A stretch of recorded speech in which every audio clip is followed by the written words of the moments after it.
Hello and welcome. Before we begin, we'd like to take a brief moment to share an important disclaimer. The views, opinions, and statements expressed on the Rascals Lounge podcast are solely those of the host and guests and do not reflect the views of any organization, employer, or sponsor. This podcast is provided as is and is intended solely for informational and entertainment purposes. Discussions on this podcast may include topics such as politics, vaccines, the pharmaceutical industry, professional sports, esports professionals and organizations, content creators, music, medicine, law, science, psychology, herbal medicine, supplements, cannabis, nicotine, alcohol, religious leaders, faith-based beliefs, and other related subjects. All commentary is based on publicly available information, personal experience, or personal opinion. Any references to public figures, political parties, politicians, athletes, organizations, religious groups, or individuals, living or deceased, are opinion-based and are not intended as factual claims or statements that could harm reputations. No content on this podcast is meant to defame, discredit, or negatively impact the reputation of any person, group, political party, religious faith, or entity. The host and guests expressly disclaim all liability for defamation, libel, slander, or any misinterpretation of the views expressed. This podcast does not provide professional advice of any kind. Comments or discussions involving doctors, scientists, psychologists, attorneys, athletes, religious leaders, politicians, or other professionals, including those related to health, training, injuries, performance, the pharmaceutical industry, herbal remedies, supplements, cannabis, nicotine, alcohol, vaccines, or alternative treatments, are intended for general informational purposes only. Listeners should never start, stop, or alter any medication, treatment plan, religious practice, legal action, financial decision, or substance use based solely on content heard on this podcast. Always consult with a licensed professional or qualified advisor in the relevant field before making any decisions related to health, law, religion, finance, or lifestyle. The host and guests make no representations or warranties regarding the accuracy, completeness, or suitability of the information presented, and disclaim all responsibility for errors, omissions, or outcomes resulting from the use of this content. The podcast and its content are provided as is, without any express or implied warranties of any kind. By listening to, reading, or otherwise accessing this podcast, you acknowledge and agree that the Rascals Lounge podcast, including its host and guests, shall not be held liable for any interpretations, actions, or consequences resulting from the content of this program. We strongly encourage all listeners to think critically, do their own research, and form independent judgments before acting on any topic discussed. Listener discretion is advised. Thank you and enjoy the show. Welcome to the Rascals Lounge podcast.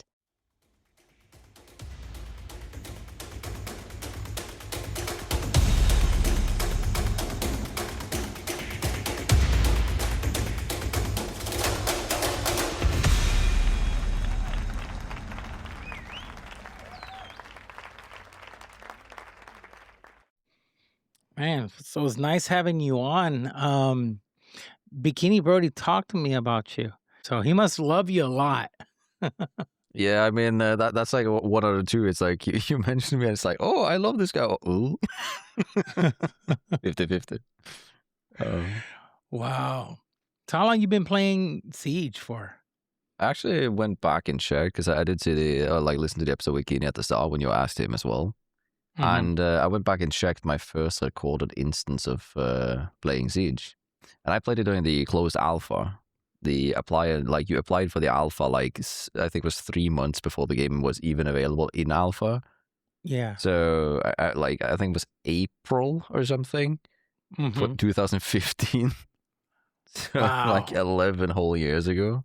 Well, you were in alpha. I was in beta. Ooh. I had beta. So you have the peacock skin? Yeah. You got that. You know how rumors are that skin is expensive. I've heard so. It was one of the more sought after. For some reason, also Siege is a little bit weird when it comes to price setting on skins and stuff. But they changed the rarity of skins, right? So suddenly the skin looks less valuable now because I think it's considered a epic or a uncommon or rare, no longer legendary, which it used to be. Yeah. And then people suddenly oh my god, I don't want it anymore. Wow. That's a pain. I don't know mind it too much. Sorry. No, you're good. What happened is I think that account that I had the peacock skin, I think I gave it away to a buddy of mine. And I'm doomed, man. I can't even find it. And I was like, did I give it away or did I not give it away? So I'm using my main account, which I think I opened up the same time.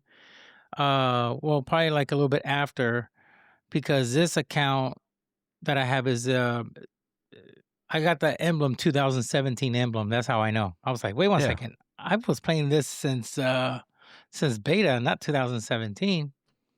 So I'm like, okay, I lost that account. I can't even find it because I have so many emails. Yeah. So upgrade your screen time, whether you're gaming, working, or just browsing, with Gamer Advantage blue light blocking eyewear. They are expertly crafted for gamers or for anyone that's in front of a screen for long hours.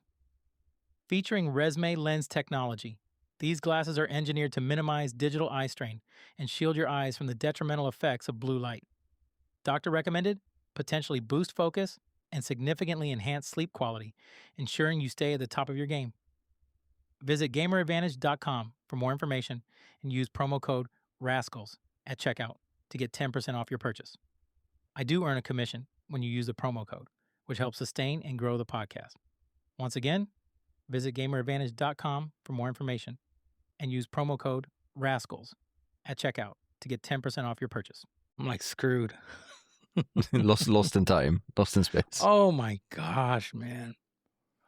Do you miss those days, those alpha days or beta days? Sometimes I can get some kicks out of it, but I've always said to like, is I can get this question a fair bit from my viewers and stuff. For like, oh, would you like to go back? And I'm like, sure, I would like to go back in the sense that like back to when nobody had a clue on what we were doing and everybody was just doing stupid, silly stuff and learning the game. Right. Yeah, I'll go back to that. But trust me, people are really underestimating what 11 years of gameplay, like me alone, I have 5,000 hours, no, 6,000 hours now in Siege. I like if you put someone in a so broken, wacky model that the original state of Siege was, with all of the bugs and the micro, like the amount of optimization you could do, it would not be a fun time. If you put a modern day era player into old Siege, they would like literally remove the player base because it would just be such an easy game. Right? Wow. Well, this is one of the discussions I have with a lot of players and even pros, that what would happen, okay, if they would to remove all these operators with wall hacking, so to speak, abilities. Get rid of Demas, get rid of Jackal, get rid of Cavi. Okay. Who else could see through walls? Well, Lion, technically, in a I would way. also argue in that same vein, maybe Dokaebi. Dokaebi is one of my most hated operators. My whole community knows that. But Yeah, well, Dokkaebi, the thing with Dokkaebi is that she doesn't you can't see nobody through the walls. no, You could hear them where they kind of located because there's a vibration of their phone. yeah. And they could just turn it off. But I cannot see you. I cannot like You mean headshot you, direct wall wall bang hack? you. Yeah, okay, yeah. Yeah.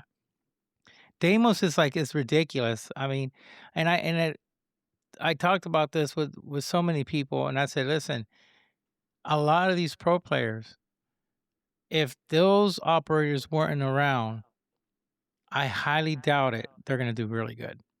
Because they Ooh. depend on them a lot. Not all of them. I'm No, just saying. I There's figure a we are. majority, and I know who. But once you take those out and you remove shields, bro, they're like silver status. I They go actually straight like down I the see where you're going because it's a strange state in Siege right now where, like we've also talked a lot about the no need to drone. Like defense is technically fine on this, where like defense info gathering is based off of attackers either misplaying or attackers going into pre-made areas, such as like if you place a proximity mine, that's fine for intel gathering. So for defense, I think it's mostly fine. But for attack, it's kind of crazy how like if you get scanned during prep phase, an attacker can just swap to Deimos and you have no longer like you. Are we allowed to swear? Yeah. You can swear Okay, all good. you want. Because my Freedom of explanation on it is Deimos and Dokaebi has two counters, and one of like both of them is that you have to either not get scanned, which isn't a counter because they pick the operator when you have been scanned, right? Deimos specifically. And the only counter is to have a mute jammer up your rectum and sit on it for the whole fucking round. And it's so infuriating, and it's such a bad design on like overall surface level. And you see like how easy it is to exploit any players moving outside of a radius of a jammer, which, you know, needed you to pick mute in the first place and preemptively know that they're counter picking. Not a good Mm. state. Yeah, man, that's true. I get very passionate about hating Dokkaebi. Well, to be honest, I ban her every single match. That's the first ban. Dokkaebi. Just Like, ban her. guilty as I get. Yeah. I ban her immediately. I know people that rather ban Mira first than to ban Dokkaebi, but I ban Dokkaebi first. You mean like, yeah, for attack though? Like usually it tends to be like, I've seen a lot of players discuss whether or not, because on some maps you need to ban hard breach, a specific set of hard breaches. Like you'll ban Ace, you'll ban Ivana, because ranged hard breaches can be really good.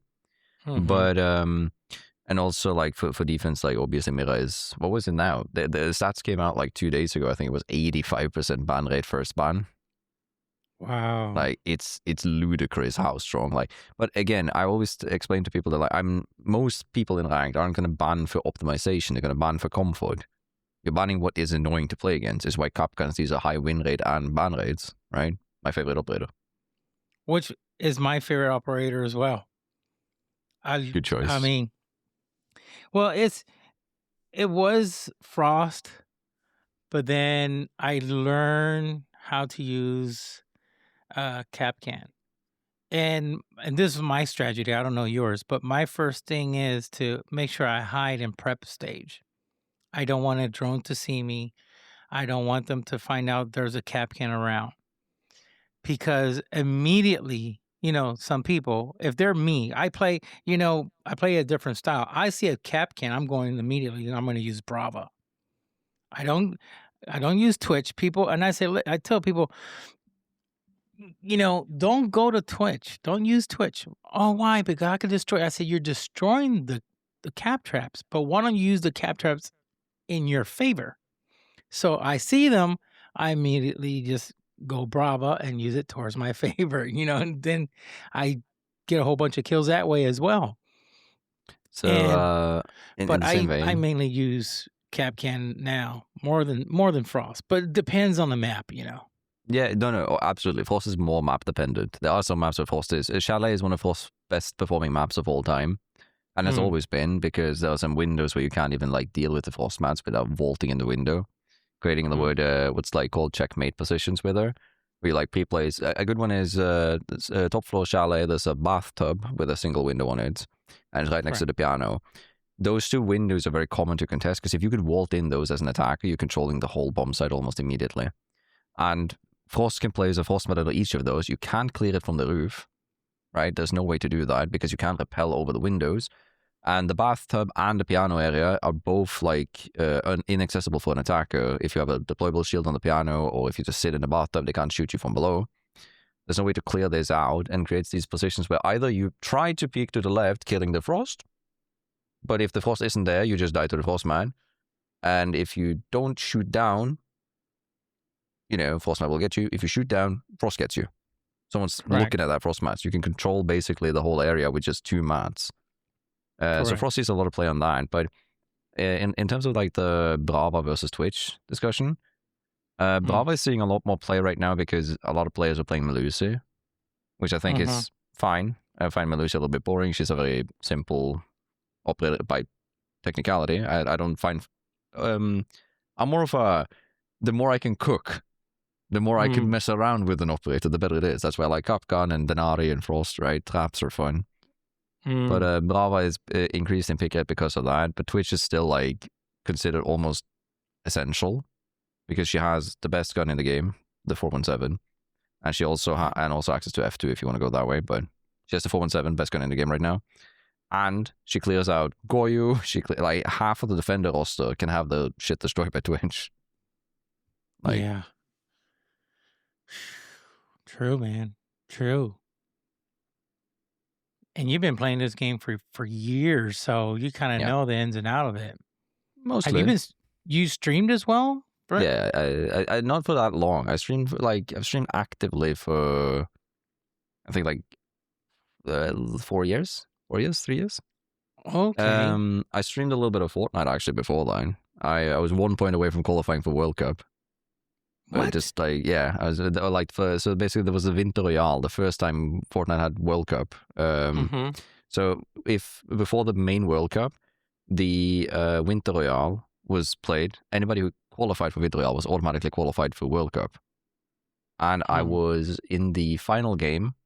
I was leading the scoreboard, but it's only the top 3 players that get it. During the last match, the 3 remaining players are me and the other 2 that are above me, right? Currently on the scoreboard because they cracked up kills. And the guy in 4th place had an insane game, so he just went first place regardless of whatever we scored. He just got first. So 1 out of us 3 are getting knocked out, right? And I need to kill both of them. And the other guy just needs to survive 1 kill, and the last guy needs to win. And what happens is the guy KOs the other player, and the player who KO'd him, he dies because he falls off the ledge. And the last player, so I don't get the kill credit. He just dies for fall damage, which is none of it, like, because we were 4 players left in the final zone. He dies. I don't get the placement point or kill point for that. I get the placement, and I'm 1 point, which means either 1 kill or surviving 1 more zone, and I would have qualified. But yeah, after I got burned out on Fortnite after a while. I played a lot of Counter-Strike as well up in all of my years of growing up. And when I got burned out, I was like looking at Siege, like it was around Siege's release time that I got burned out on Counter-Strike, and I was like, I gotta try this, and I got hooked immediately. Like me. Immediately. Because for me, and I always said this, for me, Siege is like a game of chess. Yeah. There's days that you're going to do bad, but there's going to be days you're going to do really good. And you just keep on improving. And now with so many operators out there, you got to, learn the tricks and learn new strats. And you always learn every single day. All these pro players, when they go on tournaments and they're going to go on a major, they all have different strats for different teams. So they have to learn certain things. So with Rainbow, you're not playing the same thing, same strats for every single team out there. They know one team is going to be more of a defensive team. They know one team will use more certain operators. This team will use more shields and all this. So they have to make sure that their strats are in place, and it's very different. Each match is every different. Every game, So with Siege, you learn. It doesn't become repetitive. Versus other games, like I was really into Battlefield. And with Battlefield was just like, it becomes repetitive, shoot and kill, run, shoot and kill, run, shoot and kill. And I was really good at it. I mean, that was phenomenal. But I even had my own clan, my own team and everything. But it came to a point that it was just getting boring. I was just playing just to play. I always ranked, the top 3 or made first place a lot and highest kills, or go second place or third. But it comes to a point, it was just, there's nothing more to it. Until I landed on Rainbow, then I was getting crushed. I was getting beat. I was like, okay, this is totally different. And and it's very addicting. Until this day, I'm still hooked on it. And I've been in it since 2015. So. But it is interesting, though, because you get those games that are like, because Battlefield does that. I also had a similar issue with Counter-Strike, because we played a lot of Faceit tournaments back in the days, and back then we had map bans that were like a very simple system, but it was almost always if you just banned either Nuke or one of the other less played maps, so usually it was Nuke, you either ended it on Cache or Mirage every single game. I think I have 950 games in 2 seasons on just Mirage, which is insane, by the way. That means it's 87+% of my games were on Mirage during a season of competitive Counter-Strike. And the issue with that is it became the same, like, either we do 1 out of 5 approaches and we just throw our nades and pray. I'm better at aiming, I win. I'm worse at aiming, I lose. Someone randomly snuck in a corner that we didn't check. Okay, you lost. That's it. Whereas with Siege, I feel like the optimization, with destruction, with the amount of intricate side things that you could do, all of the operator interactivity that you have. I also actually like Attacker Repig, even though I think it's a little bit, especially now with operators like Demos, like we mentioned, and Snake, and etc. Mhm. But overall, Siege allows for this more like adaptive cooking, learning. You get rewarded for actually learning shit in the game, which I think is amazing, and one of the things that really, really gets me hooked in the game. Yeah. Don't blame me, man. Mm.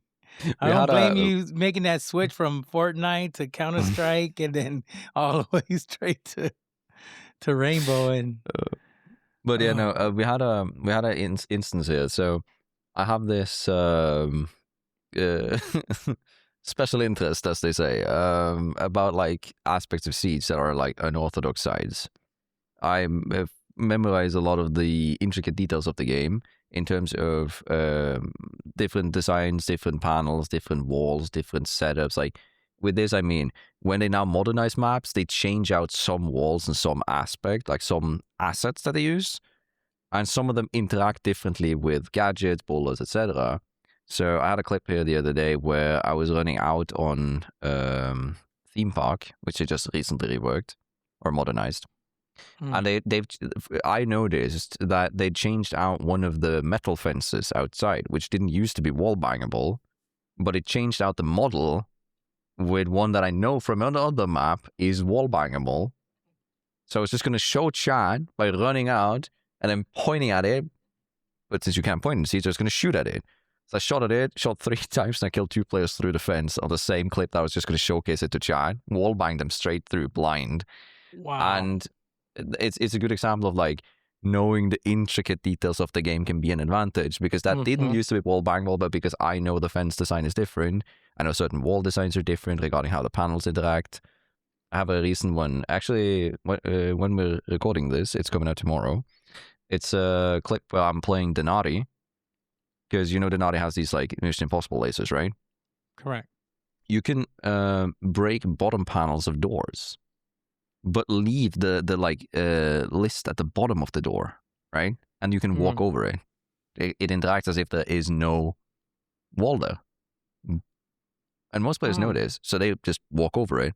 However, you can place an artist in those, and they're completely invisible because they're in the wall. They're in between the panels, because all walls are 2 panels with the structures in the middle. You can place the Denari's inside between the walls.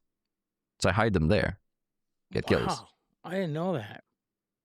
I'll show you. I'll send it to you afterwards. It's like such a That's stupid awesome. strategy that you know it from the game because you played it for way too long. Touch some grass, brother. Wow. That's crazy. I didn't know that. That's wild. That's wild. Man. Now, question. Do you play Counter-Strike once in a while, once in a blue moon, or you don't? Yeah, occasionally. I'm mostly like, because most of the friend gang that I used to play with is disposed and do different things now. But one of the acquaintances that I play with a bit, he also plays Siege now. We play Wingman a little bit, like the 2v2 game mode in Counter-Strike, which is really good fun. I really love that. And the game feels interesting. It feels like bare-bone FPS, so a little bit more like, what do you want to say, like in the box, like structured than Siege might be. So it can be a bit like refreshing. Yeah, the reason why I asked, because with all those techniques and all that stuff that you play on Rainbow, probably sometimes you need a break, right? You need a break from Rainbow. Okay, I need a break. I need to play something different. I need to get my mind off of this. And then, probably you want to jump into a different game and play something else. Usually I see a lot of Rainbow players play Counter-Strike, or now they're playing Tarkov. They're playing other FPS games. Some just like get out of the FPS games and go to something different, like Rocket League or League of Legends, because they want a breather. Yeah. I'm the same way. There's days that I just like, I don't want to play Rainbow.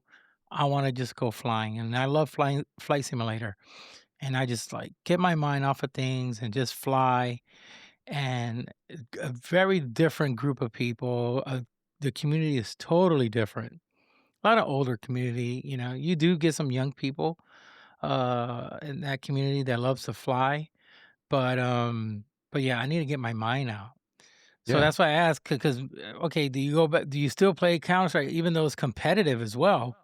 very competitive, but that's still like one of the most popular game there is. Yeah. Counter-Strike is like this Counter-Strike has. So worldwide. we often have this discussion as well in my chat because someone asked me why I think that Siege is like, because Siege, let's be real, Siege's esports scene is big, but Correct. it's not Counter-Strike big.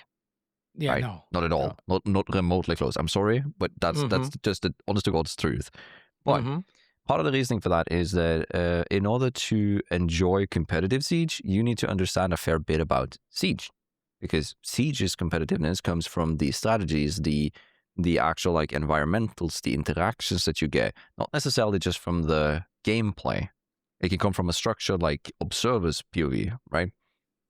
So for Counter-Strike being such a bare bones FPS, you create a game where I can show a colleague at work who's never seen Counter-Strike, and they'll understand when one team is winning and one team is losing.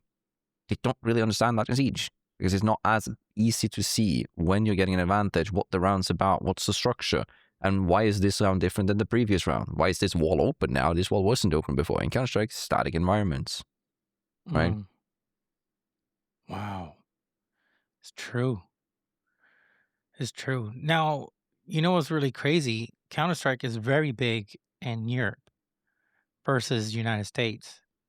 Yeah. In the United States, Counter-Strike is popular, but it's not as popular as Siege. So it's like it switches in region. But Counter-Strike is basically popular in almost every country out there. Yeah. Every country. I have my friend Summit 1G on, and he will play, Counter-Strike from time to time, but now he's multi-streamer. Now he plays a little bit of everything. Yeah. Variety. Yeah, because he played it for so long, and now he just wants to have fun. There's times that you want to grind, you want to be competitive, but there's times that you just want to have some fun.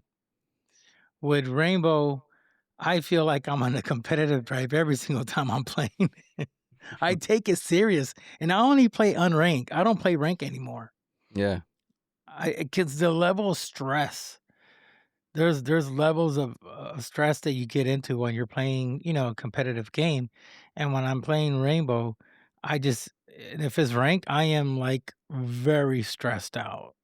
I get, your heart start beating fast if you're trying to clutch. And just a whole bunch of things, added to it. Then you don't want to disappoint your teammates. They're depending on you to clutch this round. They try their best, and then you're the only one there, so you better do good. But that's why I'm like, okay, I'm going to unrank. I'm just going to have fun now.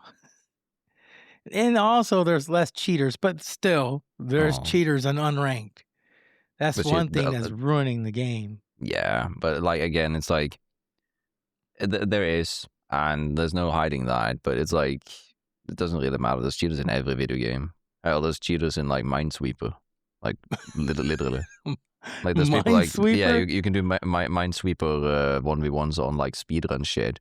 Well, like it's whoever wins the fastest, and there's people cheating there, and I'm like, okay. Oh my god! Like you can't escape them. It's just the way the cookie crumbles. And but yeah, I do agree with that. It can be a little bit stressful. I think also that's part of the reason why I'm able to sink so many hours in Siege is that it still gives me kicks. Like, I still get my heart pumping. And I have thousands of hours in the game. I can get days where like my brain is just full neuron activate, time to go. But in Counter-Strike, I kind of lost that. I got like apathic. Like I lost we won. Thumbs up. Like, hey. Like, I lost the passion of it. Yeah. Or I lost the kicks. Like it didn't matter to me if we won. It didn't matter to me if we lost. It was just like the round to round, like banter in between. Whereas with Siege, if I want to queue ranked, I can still get the kicks for that. I'm currently recording the dopamine hit or something. Yeah, but I don't really do like ranked content usually. I do unorthodox, more fun, intricate ways of playing the game.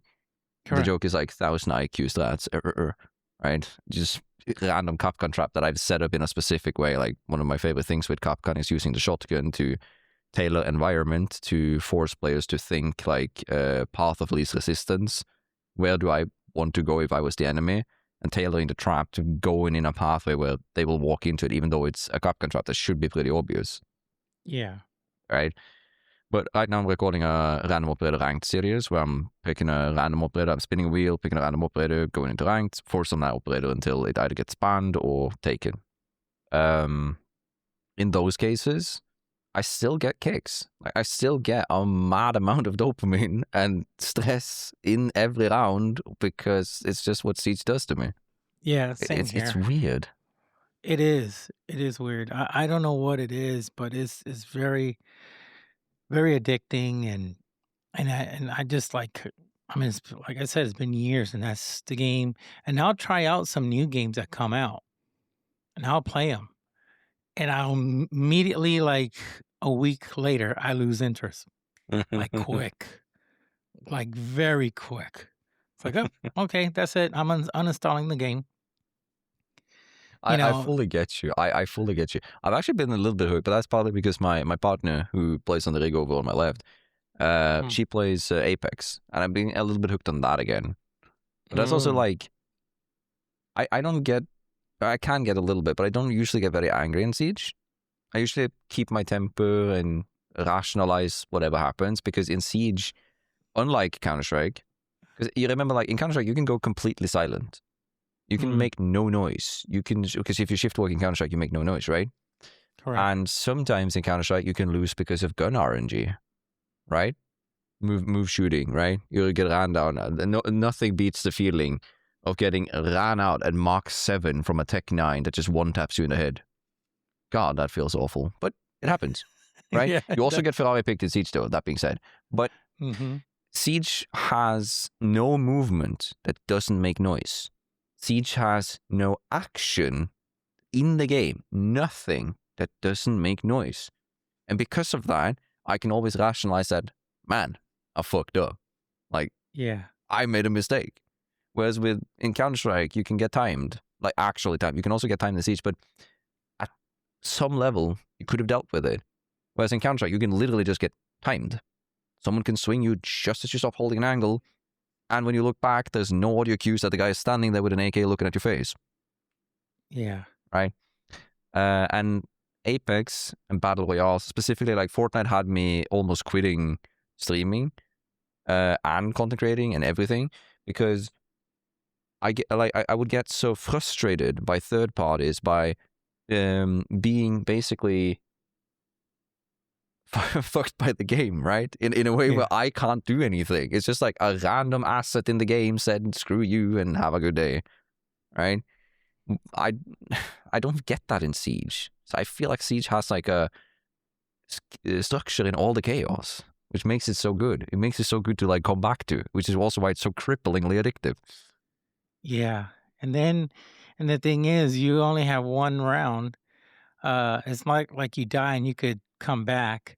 You got to wait until that round finishes for you to come back. And you're like, okay, I'm going to do things different now. I'm going to switch operators because I need to get this guy that keeps on killing me. And I'm going to change my strat. And you want to improve and make it better. And that vengeance feels good when you kill them. You know, so you just like pumped the heck yeah, I freaking killed you.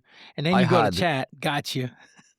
I need to tell you, I literally, like, I recorded 5 hours yesterday of like random operator ranked. So I got 6 wins and 2 losses, really good session.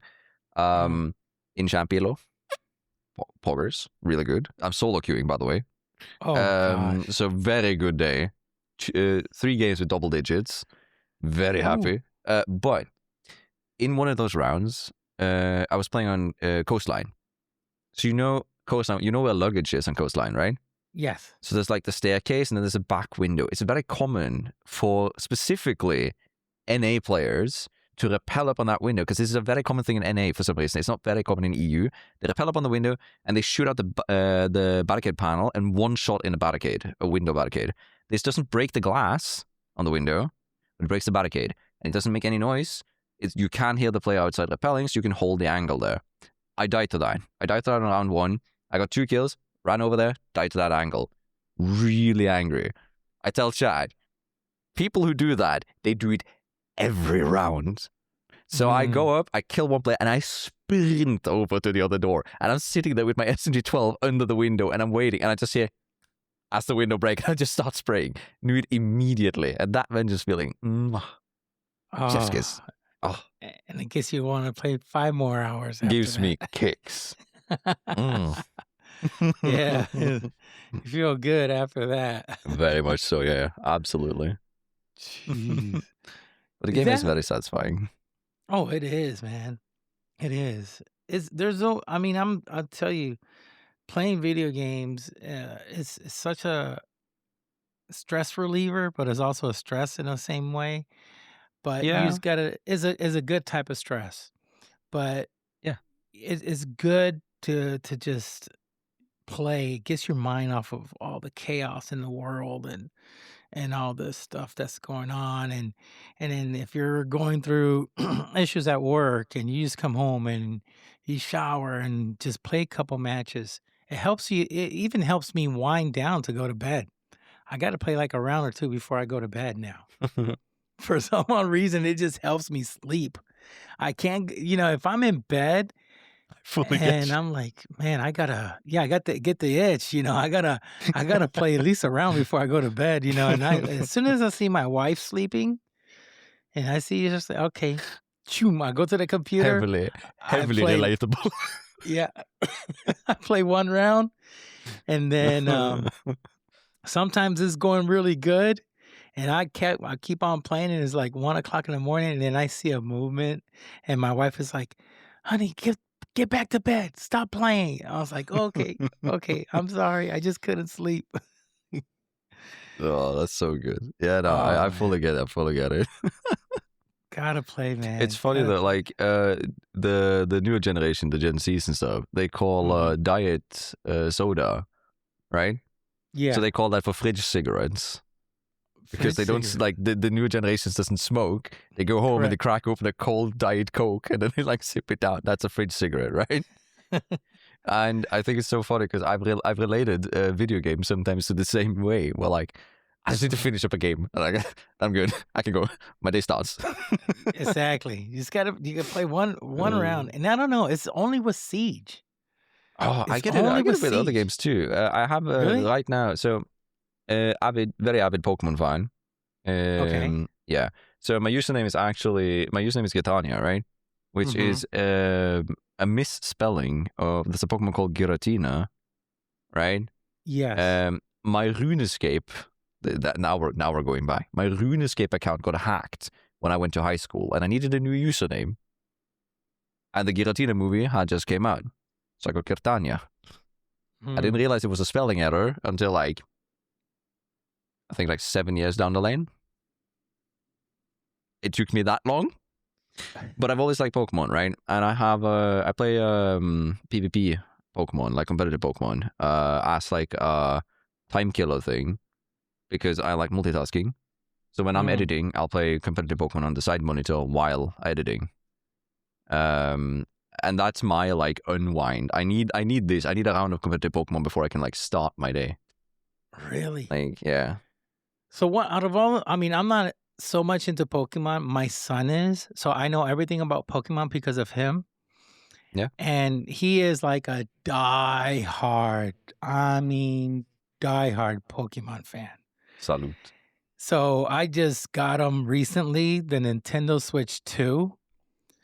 And you don't know, it broke my freaking bank, man. I'm like, $500 US. I don't know how it is over there where you're from. Dude, yeah. And I'm like, and just for context, I did.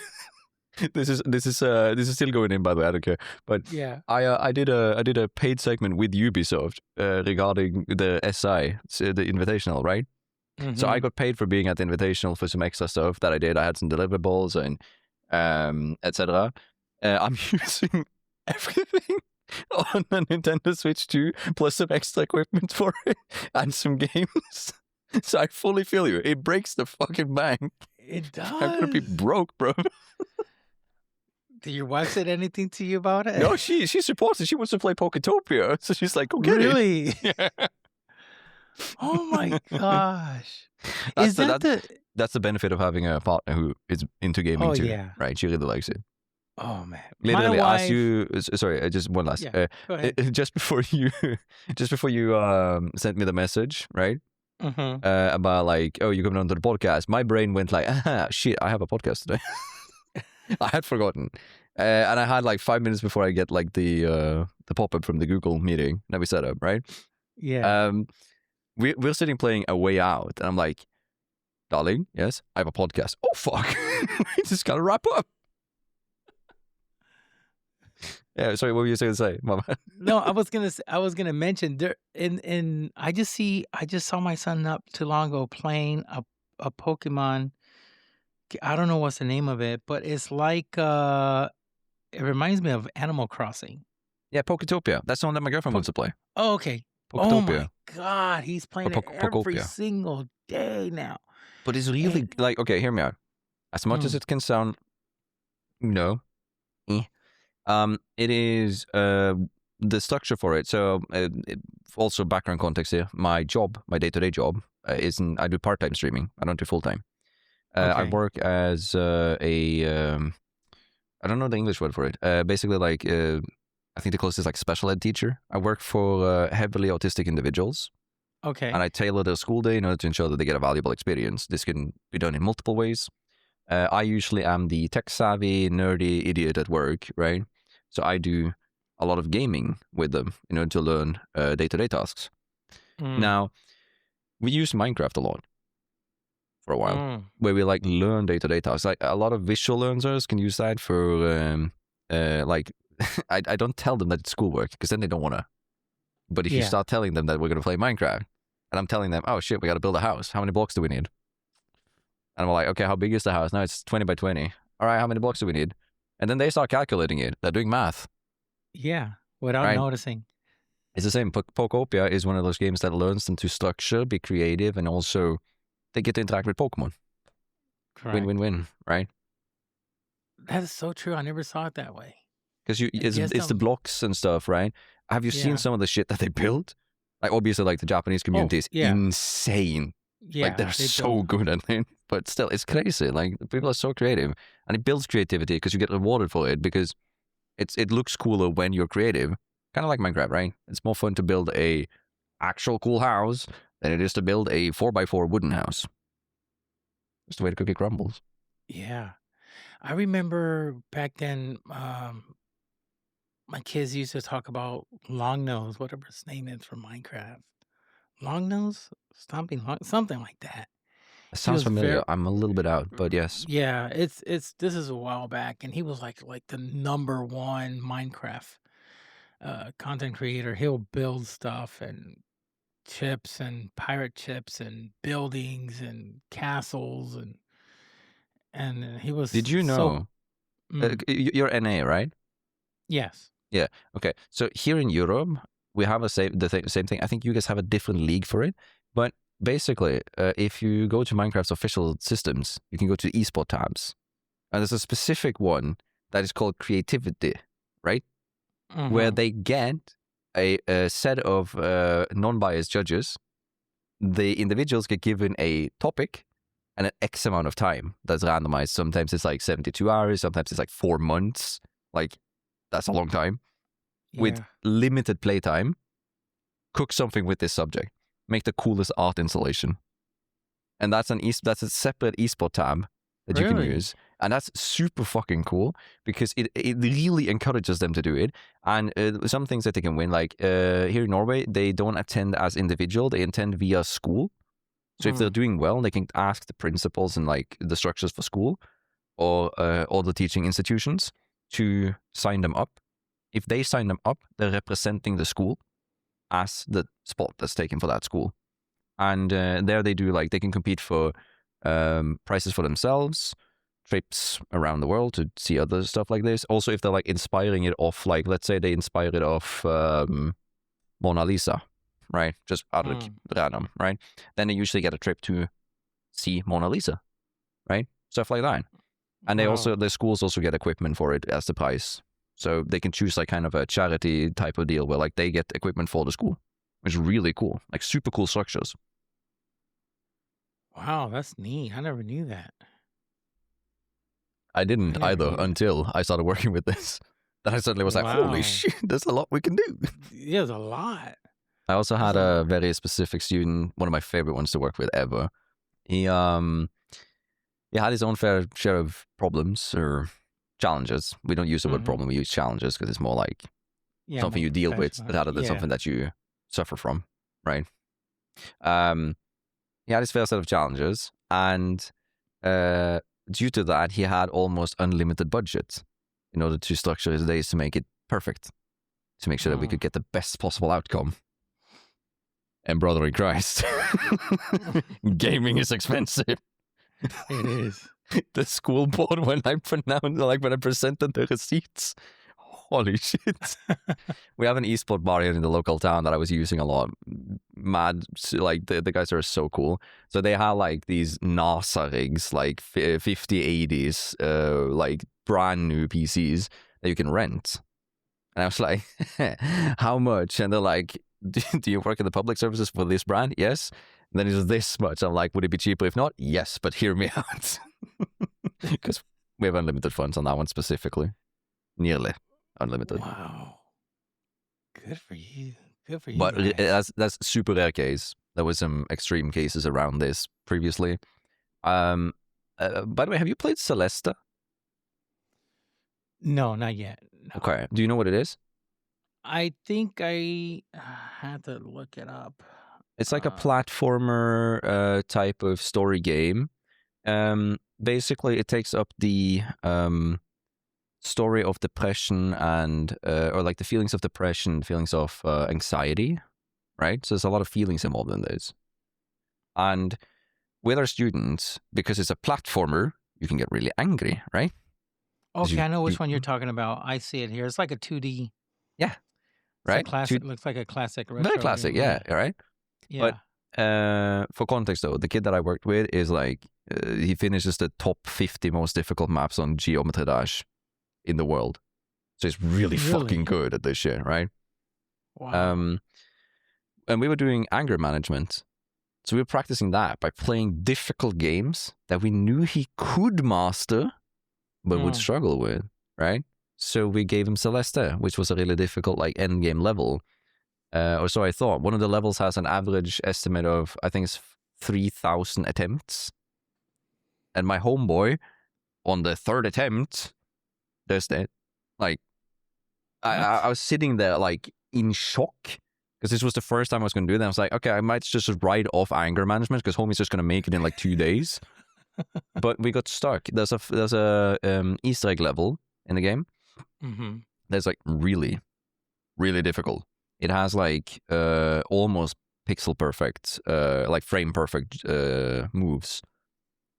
And that's when we got him. Like that's when he started getting angry.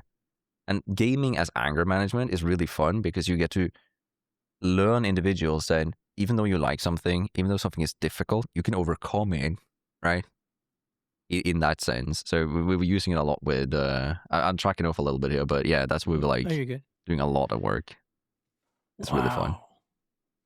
So you're dealing with these youngsters that have anger issues. You set them out in a scenario in a game that is very difficult to help them deal with anger. Help them understand that like everything is like we talk a lot about like the concept of you're allowed to be angry, but you're not allowed to let anger take over you. You're not allowed to let the anger control your actions, but you can let your actions make you angry. Things can make you feel shit, but it doesn't mean that you need to act out on it. So we're learning on like how to process that, how to process frustration, how to work with that. And that's the one time that I'm like, I was often very proud of him, but like that's the one time that sticks out because context. We had hotline for emergency help should things hit the fan because my guy was if he got angry it was really bad, right? Yeah. But he was sitting there with the controller in hand, shaking, like visibly shaking, really upset, like biting. I could see that he was biting hard. And instead of getting angry, he looks at me and asks if we can go for a walk instead because it's like mental reset is going for hikes, right? So we went for a hike, got back. He looked at the game and he said, I don't think, like, I remember I'm working with heavily autistic individuals. So being able to process emotion is really difficult for them, right? And he tells me that, like, I don't think I can manage to play this anymore. Can we play something else moving forward? And that's like one of those like core memory unlock, because that's going to be integrated in my mind for the rest of my work days. Wow. But yeah. So he kind of like knew not to be explosive, but just to calmly, like, respectfully, let's switch games. Yeah. And that's huge. Like, to be honest, like, I'm not going to like give any details, but like at his age, that controller of mine would have not been standing there shaking. That would have been in the wall. I would have been way angrier than he was. And that's an individual who's very challenged with these sort of anger issues, right? So that's like a major step ahead.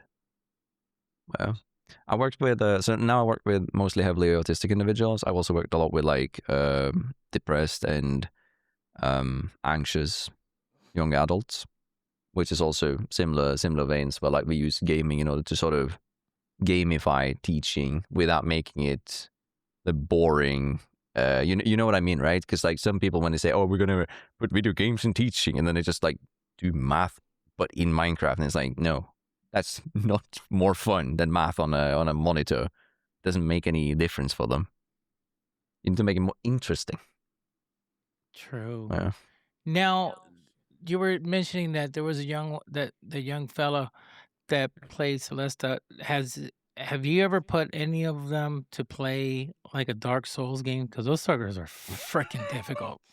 I mean, to be honest, I usually just quit and uninstall Dark it. Souls I'm are like, Elden Ring. I'm not having any fun. I'm not gonna stress myself. It's taking me 1 hour to beat this this monster, and I'm like, nah, forget it. Have you ever put them to play something like that? I haven't, like, so my current group, no, because my current group is I have some obligations that's like I can't put them on games that include violence, but like Okay. I've also like I had to explain to a scoreboard, where do we put that limit? Because technically when Super Mario jumps on a Goomba, he kills it. That's violence, right? So there's like you know, but I had a kid that I worked with a few years ago now that he was really big fan of Dark Souls. And he was really arts, like his thing was arts and crafts, right? And he made these like what they call like jeans jackets, you know what I mean, right? Jacket, yeah, jean jacket. Yeah, that's sorry, Englando di Ficato. Yeah, it's the same. So he made these and he would color them, right? And I remember one of his buddies in class was a little bit angrier individual who he wanted to encourage to play Dark Souls, right? No, I think it was Bloodborne. He wanted him to play. Same kind of deal, right? Okay. But when he got to a boss that he couldn't beat, he got so frustrated. He was really angry. But after like 20 attempts, he got one hit on the boss. my student had taken a picture of his face as, like, because he was recording it, as like the screenshot of as he gets the first damage of him. And it's just he's taken that picture, drawn it himself with the text under that says, "If it bleeds, it can die." Because bro was mashing that boss for like 16 hours before he got it. If it bleeds, it can die. So true. If it bleeds, it can die. So there's the two aspects of like Souls-like games, right? It's if it bleeds, it can die, or it's nah, fuck this shit, I'm going level. Yeah. I mean, those games are just like, I don't recommend them for people that have any anger issues. Don't try to play Elden Ring, for love of God. It's oh my God. That game nearly broke me because I was stubborn. I got to some of the bosses and I was like, I can beat this. And again, if it bleeds, it dies, right? Yeah. Attempt 75, time to go, sir. And I'm like sitting in one sitting, 75 attempts. I'm getting it down to like 12. I know And people that were streaming it, and they were like, "Man, it's taking me 40 minutes. I'm playing to kill this boss. It's 30 minutes. I'm in." They're just yeah, going crazy, and I'm like, this is not for me. This is not. I can't. that being It's said, stressful. Elden Ring is really fine for that, because in Elden Ring you can level. You can literally just go and like level, reset at the campfire, level, reset the campfire. Do this enough to where you can basically kill the bosses with fair ease, right? Though that's Correct. not really Yeah. what you want to play with those. You want to learn how to Mhm. dodge. You want to do all the other things. There's like I can't remember her name. There's like a boss that has like a moon theme, etc. I can't remember what it is. She summons like older bosses that you've fought, right? Okay. That was one of the ones that I used the longest on. I think I had like 60 attempts or something. Got it down to the last phase. Ooh. And one of the clips that I have from that is me killing her. And I'm so fucking happy. Oh, I But just bet before she died, she had summoned one attack that takes 5 seconds to hit. And I died before interacting with her. So I had to redo the fight. Oh That's my one of the only God. times I have rage quitted the stream. I just went to intermission, closed the game, booted up Siege, played 4 games of Siege, and ended the stream. I was so Oh done, my bro. God. Oh, no way. Uh, Have you tried Claire Expedition 33? I haven't tried it. I was thinking of purchasing it actually now during the Easter sale because it was on sale. But Yeah. I decided I'm going to wait now until summer because I'm probably going to be very preoccupied when Pokemon Champion comes out now in 6 days-ish. Oh, okay. Get it when you get a chance. Yeah, I Don't kind of play like... it yet. You're going to get very hooked on it. I've heard But so. that's probably like the only game that... See, I was never really big into adventure games, and I I always... hear that. I hear that from multiple people. Like, they're not really into this adventure RPG Yeah. universe kind of genre. But they play Claire and they're like, oh, Yeah. kind of like this. Yeah, when I played Claire, I was like, whoa, this is totally different. And I just got immediately hooked. And it was the storyline that hooks you up first. And then the gameplay is turn-based, style game. And it was just like, okay, I really like this now. This is fun. This is interesting. This is different. Which, by the way, soon I'm going to have a developer come on to the podcast for another turn-based game. Can you say which? Uh, Fine if you I can't. think I think I could say which. It is. I'm going to tell you the name of the name of the game is called Time I Have Left. The name of the game. So they're going to be coming on the podcast. Yeah, he's going to come on and we're going to talk about this game. Time I Have Left. Yeah. Oh, okay. That looks cool. So yeah. So he's going to come on the pod and we're going to talk about it, and it's making a boom now. This turn-based games are making a boom, all because of Claire. I think it's partly because Claire, and also the fact that, like, I think also Claire won the Game of the Year award, and they swept the floor. They won every single award out there. Yeah, but that's for fair reasoning, though. It's a really like solid game aesthetically and stuff. Yeah, they did so much to it. And this is a small studio, I heard.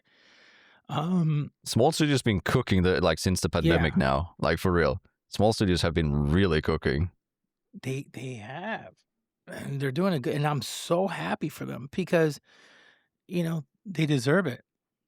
As much as I love Siege and Ubisoft for that, it is really nice to see some new flakes in here and there. Oh right? yeah, it is. Yeah. And it's really fresh because a lot of big corpos will have to basically produce the same thing on repeats because that's what makes them money. So fully fair that they have to do that, but it also makes it so that newer, smaller things can't produce what big corpos does and have to produce their own stuff. So you get these unique, creative approaches to problems, right? And interesting ways of looking at stuff. I like that. That's partly also why roguelikes have become so popular now. Slay the Spire and stuff, right? Because you get turn-based, so you get you can log off when you need to. Less people take the time that they need to in their lives, and Because Yeah, and it's again, your own time too. You're not multiplayer. You're not going against another team or anything. This is your time alone, solo queuing, like what we say for SPS. You're just by yeah. yourself. Just playing alone. I mean, you touched on it earlier. Like in Siege, you're afraid of letting other people down. In Siege, you're afraid of harming the group because you're not performing. That stress goes away when it's your performance. It is your game. Like, okay, you might lose the run because you're leaving it. Okay, I'm just going to queue again. That's my choice and my actions and my cost. That's probably also why you see a lot of single player things are resurging again. And I really like that. I thoroughly think that that's good for us. Like, especially for gaming. Someone once told me that in a game of golf, and this is totally different, but is what he told me that stuck to my head. He says, listen, you see Tiger Woods, you see all these, professional golf players, they're competing, but their true competition is not against the other opponent, it's against themselves. I'm like, what? He goes, yeah, he's trying to beat his own score, his own record. And and the more he's playing, he wants to get better and better and better and trying to beat his own record. He's competing against himself. Usually the other person, they don't care what that other person is doing. Probably towards the end they want to win it, but they're competing against themselves because it's themselves is making the mistakes. They swing. If they swing it wrong, it's not because of the other player. The other player did not cause that person to swing wrong. They swung wrong because they didn't hold the stick correctly. They didn't hold the grip. They didn't do. They made a mistake. Yeah. They made a mistake. It's not the other player causing them to make a mistake. So I'm like, okay, it makes a lot of sense. They're competing against themselves. Yeah. So in a game like this, like Claire, if you don't know the strategy correctly, you're going to make mistakes, but it's against yourself. You should have known better that you had to get this sword to fight this boss. If you didn't do it, that was your fault. You got to look it up. Have you ever played RuneScape? Which one? RuneScape. Oh, the RuneScape. MMO. Yeah. In RuneScape, there's the first time you face a dragon, right? Is you go through a tutorial on this. Elvag is one of the first dragons that you find. And I remember, like, as a kid, I was like, why would I need this shitty anti-dragon fire shield? I did need it. I one-shot it. Yeah. But, like, again, my mistake. I made a mistake. Nobody else suffers from it. It makes it a lot more like, you mess up, you learn. Yeah. That's also one of the things I like about Siege. Again, toning back a bit to Siege, right? That, like, I like that in Siege, if I die to an angle, I gave you the example earlier of, like, me dying to someone in top luggage. I'm like, oh, I remember that. I can deal with that. Like, you can learn, you can adapt, you can figure out. And it's like, you can always improve yourself. And that's part of, like, why I like the game so much. You get such kicks from that. Yeah, with Siege, you got to really learn, especially when, right in the beginning of a round, of a map, is to avoid those spawn peaks. And then I learned the hard way, okay, wait, I got to know where I want to spawn out because these people are spawn peeking and they're going to kill you, if you don't know what you're doing. Yeah. So, yeah.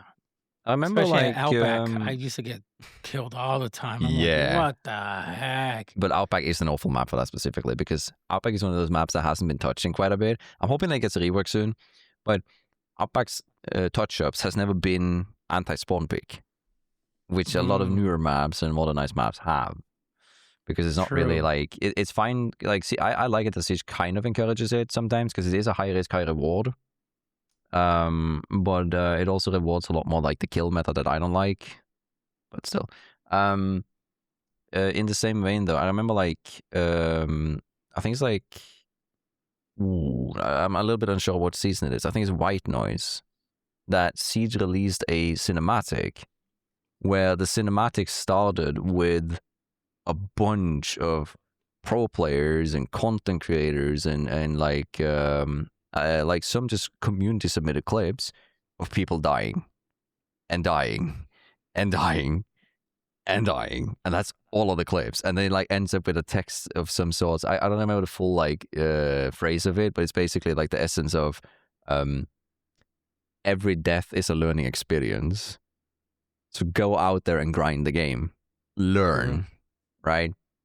And it's like a core mentality that used to be essential for Siege. It's a little bit less these days, I believe, but it still like makes the game fun because there's always something to improve on. There's always core aspects, like smaller things, like I want to boot up Siege after this. I guess just talking about it, I guess you're like, oh man, I gotta play it. I wanna play it. I also have the like mental issue of never stopping to think about like bullshit that I could do.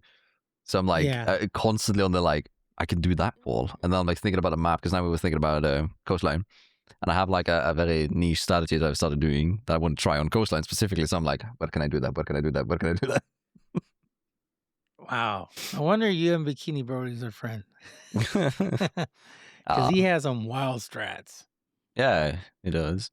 He has some wild strats that even pros uses. Yeah, he has gotten more of those. I actually had my first one that was like used in Pro League. I think it was last season of Pro League. One of my so with Capcan, right? You know barricades.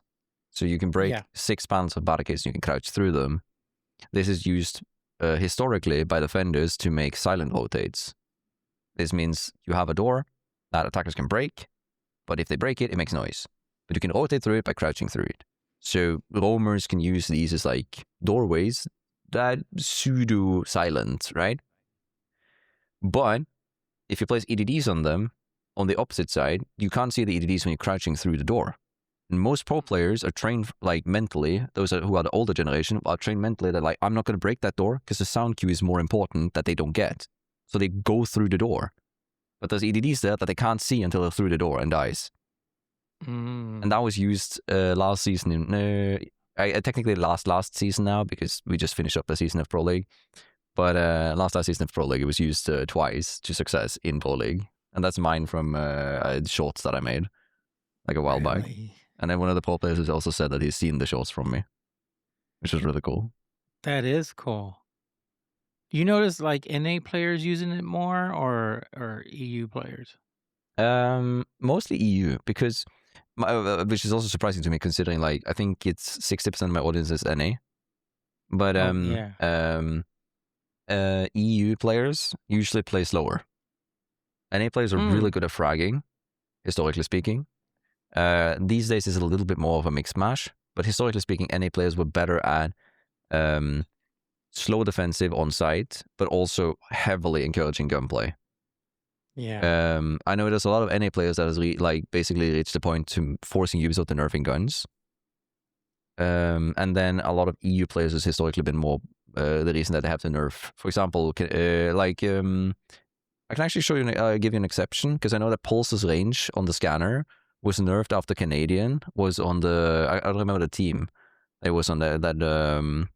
Basically, Canadian was known for playing Pulse in Pro League, and it was so effective on it that other people started also doing it. But the range for the Pulse scanner was so long, they would usually play 2 floor differences. So if they're top floor, he'll play basement and scan them. But Pulse's scanner has been reworked since then because it was so effective. Yeah. That's another one that I can see behind walls. Yeah. God. Jeez, that's why they had to nerf it. I gotta ask you, because how much do you play Siege, roughly? Jeez, I play quite a bit, but now, the married life and my work. But I usually try to play every single day, at least an hour or so. Yeah. I gotta get it out of the way. I amount. gotta play it. I gotta play it. I gotta play something.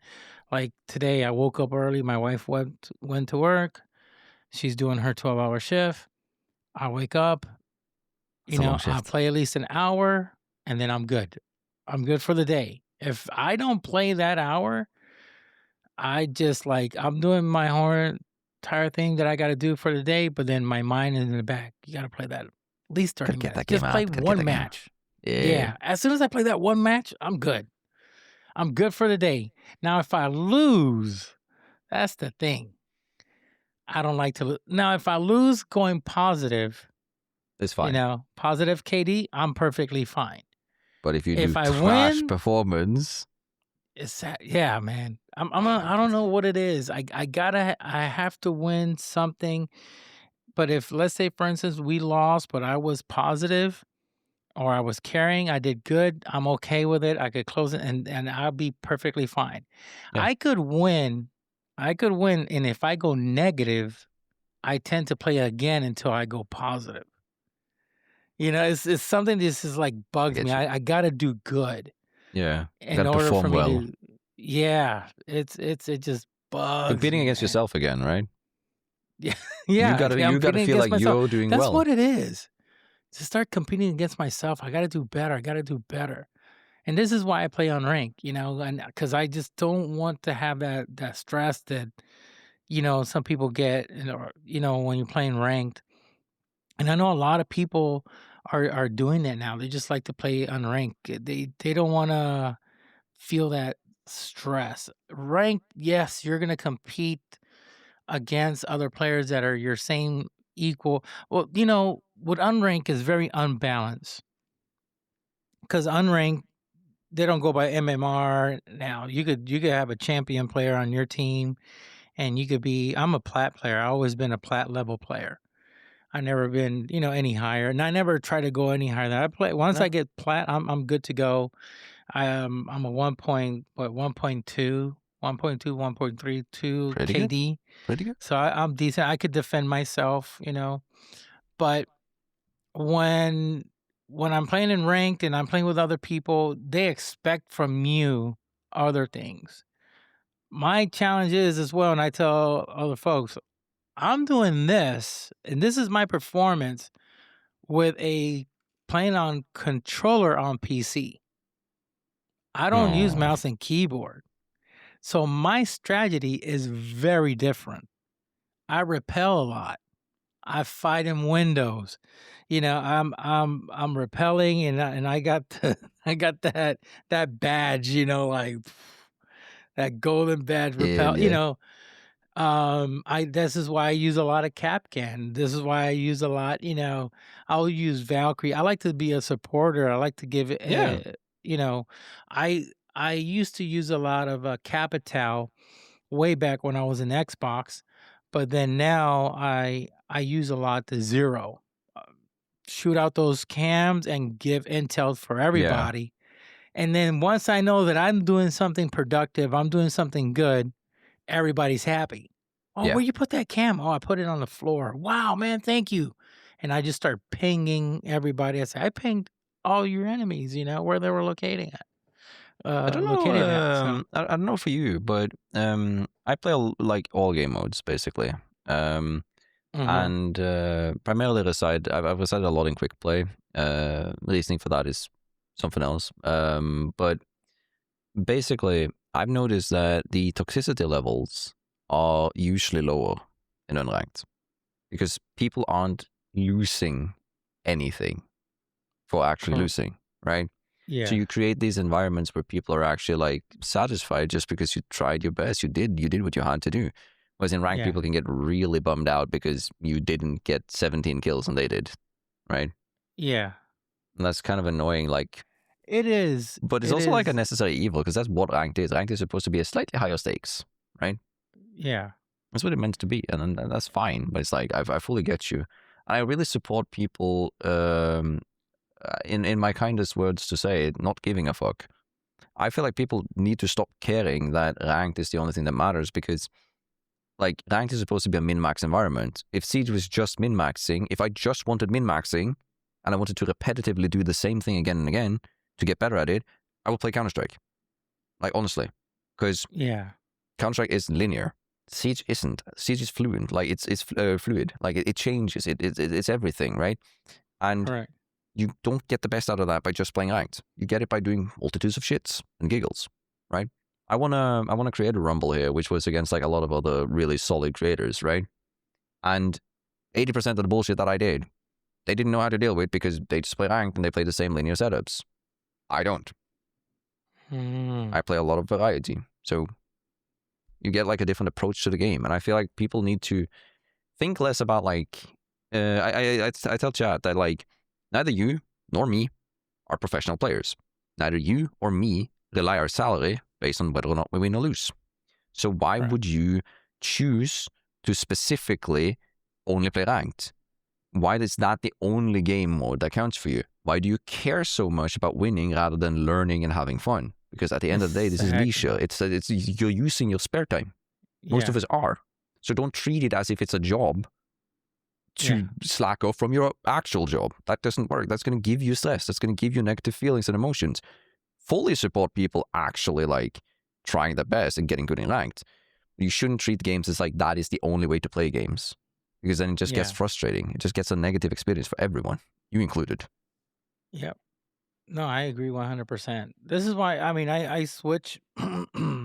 I do play casual from time to time if I want to play different maps or something, but I mainly go on unranked. And I begged Ubisoft to please bring back pick and ban maps on unranked. Because before, when unranked first started, it was a big thing. People were just like celebrating. Yes, finally, I could play ranked, but not being ranked. So they said we're gonna have unranked. You could ban maps. You could ban operators. Same thing as ranked. You're just not gonna. It won't affect your rank. If you lose, you don't lose anything. If you win, you're not gonna gain anything. That's basically it. Low commitment. Ranked, basically, it was or like phenomenal. no risk rank. Yeah. But then they went to that. What was that? Casual. It was something standard. Ruined it. Hated standard. Then it went back to unranked, and I'm like, yes. They said we're going back to unranked. And so when I started the map, I was like, wait, where's my pick and ban map? I don't like this freaking map. Like, especially now, I don't like Fortress. I just can't get into Fortress. I hate it. I mean, I'm sure if I keep on playing it's gonna sink down on me, but I find it too big for me. I've discussed this a little bit with some devs that I know, actually, because I find it frustrating that back in the days, I don't think it actually worked, but back in the days we used to have map preferences in the early days of Siege. And map preferences was you could hook off one map that you like and one map that you dislike. Those have increased odds of being chosen when you're there. And if I think it was the only way it works was if 5 or more players had the same map on dislike, it wouldn't show up. Oh, right? That's cool. And the concept for something like that in unranked, I'm not even opposed to Counter-Strike's pick system, choose which maps you want to toggle on. But I fully get that Siege isn't as big as Counter-Strike, and people get very frustrated. We restart the queue if it's more than 5 minutes queues, because we're like, oh my god, well, something's wrong, right? That would be phenomenal if they do that. It would be optimal. Yeah, it will be really, really good. Because I mean, unless they want to go back to how it was, that they could, we could pick and ban maps and just ban the maps that we don't particularly like and have a vote. I think that would be phenomenal. But that's the only thing I kind of beg for. Do you want to know one interesting fact about it though? Statistically speaking, players that play unranked are better at if you put players on the same amount of playtime, statistically speaking, and you have one stack that plays just ranked and one stack that just plays unranked, the unranked stack will be better at any map except for the top 3 maps, where they will be absolutely demolished by the people playing ranked, because ranked players tend to ban the same few maps. Fortress being one of them because it's new toy syndrome. Outback being one of them because they don't want to play Outback, because Outback has a lot of fluent details that makes it harder to be consistent in ranked. And I think it was Emerald Plains for the longest time too, was bottom barrel, but people who played unranked will trash on people in high yellow. It's interesting because I never knew that. Static maps like Border, Oregon, Coastline, they're so figured out and they're so linear. I've said this, I can probably play 60 games of Coastline, and in 55 of those games I have the same rhythm of bomb sites, same rhythm of operators, and same rhythm of setups for all the players. Because defense plays identically almost on it, because it's almost figured out. That's why those maps are getting reworks and modernizations and stuff, right? Because they're so static. Yeah. But unranked players, demolish ranked players with the same amount of playtime on maps that are because they get forced on them. So that's like a positive factor coming in. But again, I fully get you. I would rather have the ban system back. Like in unranked, it's supposed to be unranked, ranked, but no commitment, right? And you know the other thing that I go through, what I experience with unranked, and I notice some players, not all, but some players, is that you're playing without fear. Yeah. I'm going to rush in. Forget it. Screw it. If I die, I die, but I don't care. No You don't risk. do that in rank. You're like tippy-toeing. With unranked, people like, are you ready to rush? Let's rush in. Get Ash, get Monty, or get Blitz. Let's rush in, smoke it, and plant real quick. Yeah. You're going to do some crazy strat that you know for sure that you're not going to do on rank because you just don't know how it's going to go. But with unranked, you just have that, there's that part like, you just like, I don't care. I'm just going to rush in. Let's just try it. Let's give it a chance. And if it works, it works. If it doesn't work, it doesn't work. Let's have fun. And boom, you see people doing it like, what the heck you're doing? That's the craziest strat I've ever seen in my life. And then if it works, you're like freaking celebrating like if it was a ranked match, you know. But in rank, you don't. You play it more safe. You don't want to take those risks, right? Yeah. I think it was 3 seasons ago. Me and Keeney had he made a video on it, I think, where it was like the goal was to pick the least pick site on every map and make it work. And we had to do that for, I think it was like 50 ranked games or something. Yeah. And we learned that bar stage on Clubhouse, which is like not picked. It has like, I think it's like a 1.2% pick rate, which is insane, by the way. We learned that we can hold that better than we can hold any of the other sites. So we picked that unironically first now because we were forced on it. And that's also one of the things that's cool with Siege, because suddenly you realize, oh shit, I'm wrong. Just because I'm picking what everybody else is doing, I'm doing what everybody else is doing, I can think outside of the box and I can do better with that. Because also, again, people are very linear. They learn how to play patterns. They learn how to play the same map. Like I said, I can play Coastline 55 times in a row. Same setup, probably, every single time. I'm attacking the same way, because why wouldn't I? Everybody plays the same way. But then you get the one guy who doesn't. That's what's fun about Siege. That's why the adaptivity and like the ability to change everything is like really fun to me. Wow. So true. I have a question, since you played the game since back in when it first came out. Really? What was your favorite all-time map? I got mine. I know there's a top 3, you know, but you could give your top 3. It's difficult to say like that. I would also have to like say like the state the map was in when we're doing this. For example, like if I say Oregon, I'm not meaning like current Oregon, I'm meaning old one, right? For example. Yeah. But for some reason, Plain, which is a very unserious map, very shitty designed map competitively, holds a very special place in my heart, because the chaos, the stupidity of the random walls that are still there, it like Plain has gone through one rework, and that's that they changed the cockpit room. That's it. Everything else is the same. Everything else, right? So Plain reminds me of old Siege. It reminds me of like the chaos and this like weirdness of the game. It has so many strange angles that would have been patched ages ago if it was in the competitive pool, but it isn't. Yeah. So Plain holds a very special one. But for actual playability, I initially hated Lair. Right? Me too. I hated it. Me too. Oh my god, a fucking maze, man. I can't run around here. Yeah. Where the fuck is the stairs? You mean the stairs over there? Like, I got so frustrated, right? Yeah. But when you learn the map, suddenly it's really good. There's a lot of cooking. Yeah. There's a lot of variety. There's a lot of interesting ways to play the map. All bomb sites are viable. So I think, like, Lair ranks fairly high up. And I have a soft spot for Border, even though I think it's a bit boring right now, but I have a soft spot for Border. Yeah, Border's one of my Wait, favorite. no, shit, I have to say Cafe here. I have to say Cafe. Sorry, Cafe's my favorite. Chad, I'm legally obligated to say Cafe, don't worry. Cafe's my number one. But you know what? There's a map that I miss, and it just reminds me of the good old days of Siege. Bartlett University, baby. I know it's never coming back though. You know that. Yeah, I know. But I miss it. That's I the did. one that, oh gosh. Do you want a fun fact? What? So, you know Emerald Plains? Yes. Emerald Plains is a reskinned, retextured version of Bartlett. They remade Bartlett University. Emerald Plains is basically the same map, but the way they wanted to modernize it. They wanted to rework it.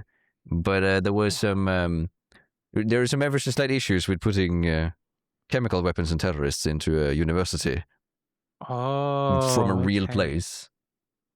So I think that's why we're never going to see it. But I'm assuming this is just like I'm assuming on that part. Allegedly, but the rework part I know. Yeah, we're assuming. Yeah. Yeah, but the rework part we know. That's like it was planned for like a rework for Bartlett University. That's why it has like a lot of the same like angles and windows, and it has like the you know how the windows are on these like half pillars? Correct. They're like curved out, same as the walls on Bartlett. Like all of the windows in Bartlett had these like curved out windows parts. Same assets. So they just giving you a little bit, yeah. It also uses the same bricks. Like it's the same structure. They literally reskinned it to begin with and then remoderned it. So, yeah. Man, Bartlett was so much fun. Yeah. It was such an unserious, like weird map. Yeah, it's very weird. Yeah, it was fun. I also really hope that they just bring back like Old Hereford. I still think Old House would have been fun in the current like game. Yeah. With all of the gadgets and all the bullshit. From a band demo still, but still. We'd have to ban every wall hack up. Because Old House had like every wall destructible. Yeah, it's true. Yeah, yeah. It's good that if they have like this classic mode in the game. Yeah. You can I would like that. You know, if they, you know, it's like they did that for Fortnite. Yeah. Or something. They had yeah. You know, everybody could go back and play that map, that the first map that came out, and you just saw the ranked, what was it? The views, the plays, the amount of people was like the millions, thousands of people just like playing the game. It's like, whoa! I played it again when it came out. Yeah, everybody did it. Even my son is like, oh, we gotta play this. Let's bring back the old map. We're gonna play it. The OG map. Tomato Town. Like, yeah. And he was just build the towers where we're landing. Same vibe. He was having lots of fun with the Fortnite, bringing back the old map. But if they do that, that will be really cool. And there was another thing that I want from Siege, and probably I don't know if you probably know as well, is that I really want them to bring back just available for purchase the Kickstarter charm. Yeah, I mean, because I got into Siege because of him. Yeah. Because when I first tried it in beta, I hated the game. I didn't like it. I put it away. And then, you know, once I saw him on YouTube when he did that 7-second ace, I was like, oh my gosh, I never seen something like this. Let me go give it a try. Till this day, I have never done it, but I have aced around, taking me, you know, from the beginning to the end. But yeah, he was a big inspiration to me. So I don't know why Siege does not. I do think they should just do like, because they did it with Icy Cat. They had the purchasable charm for 1 renown. Well, Icy Cat has his charm in the game. Yes, but that was like a one renown purchasable charm, right? But I don't think it's available anymore. I wonder if it's like, I don't think. But the Icy Cat was given for free. No, it was one. You went into the store and you just 1 renown. You just needed 1 renown to buy it. Yeah, it was in the store. But it was front page store. So when you opened up the store, you would see it. It wasn't like hidden in, you know how like the highlights packs, like whenever there's a season or like event. Yeah. It wasn't hidden like that. It was just straight up in your face. Like one renown, take this. Yeah. But yeah, I wouldn't be opposed if they did that. That would be, I think that would be good. That would be very good. That even to honor him, because a lot of these young players, and I mentioned this so many times before on the pod, a lot of these young players, they don't know who Kickstarter is. Yeah. And if they just only knew a little bit about this young guy, was a phenomenal human being. This kid was amazing. Amazing. Um, if they just do something, I mean, if I was Ubisoft, this is me, my own self, my opinion, what I would Mhm. do, I would have an honorary page on the game for him. There's a Yeah, I little mean, they page, they a sh section that will just talk about him, a remembrance, and purchase his charm. It will go to donations. I think he liked to donate to food banks to help feed the poor. I mean, He that would he be had very hard this, to find something because he did a lot of stuff like that. You could easily find something that he would be yeah. supportive of, or you could just talk to his family about it. Like, there's ways to do it, obviously. I mean, I'm Like, sure they could come up with something because that is one charm that I don't have that I wish I have. And the thing is, I wasn't into Twitch that much, and I was very iffy about putting my credit card information or buying stuff through Twitch because I didn't know about it that mm, well. Now I got almost every charm out there, but if I would have known, that's out of all the charms, that's the one I kind of like really want. yeah. I'd be willing to give all my charms away just Hmm. to have that particular charm, the Kickstarter charm. I'll use it every day. I Every day I was, use it, and people ask me who's Kickstarter, and I will tell them this is yeah. Kickstarter. Because all you hear is, "Oh, I know Stompin'. I know Jinxie." New I'm gen. like, "Listen, you don't know nothing. Look up who is Kickstarter. This is a whole totally different story. That's the Yeah. man." I also think it's You easy know? for people to get lost in the sense that, like, I mean, people's attention span are already cooked, right? And Yeah. I think it doesn't help when, they hop onto a game and they expect to see like the newest people. They don't want to like learn about the older people, the people who's been in the past, sadly. Who But I think created that, yeah, Yeah, the people who built it, like there's a reason Intero is yeah, still in the game, right? Intero is still casting, right? Commentating, doing his. correct. I feel like it's easy to forget.